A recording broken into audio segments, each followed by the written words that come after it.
প্রত্যেক সপ্তাহে এই দিনটার জন্য অপেক্ষা করি। চেষ্টা করি দিনটার যেন স্পেশাল ভাবে কাটানো যায়। আসসালামু আলাইকুম সবাইকে, কেমন আছেন আপনারা? আজকে শুক্রবারের একটা ব্লগ শেয়ার করছি। প্রতিদিনের একই রকম একঘেয়েমি কাটাতে আমাদের মাঝে মাঝে কিছুদিন একটু স্পেশাল অন্যরকম ভাবে কাটানো উচিত। আগে থেকেই কাজ গুছিয়ে রাখলে তখন আর কাজ ঝামেলা মনে হয় না। তো আজকে বার্গার বানাবো ভেবে গতকালকেই আমি বার্গারের পেটিটা বানিয়ে রেখেছিলাম।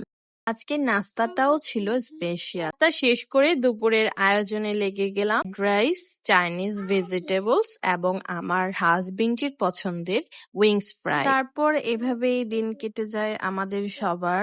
দিন আসে দিন যায়। দুপুরের খাবারটা খেয়ে নিলাম। তারপরে বিকেলবেলা সুন্দর একটা ওয়েদারে আমরা হাঁটতে বের হয়েছিলাম। এই যে ফুলগুলো দেখে না কেমন একটা প্রশান্তি কাজ করে। তো আমার ব্লগগুলো কেমন লাগে আপনাদের জানাবেন। আর আজকের মতো এতটুকুই। সবাই ভালো থাকবেন। আল্লাহ হাফিজ।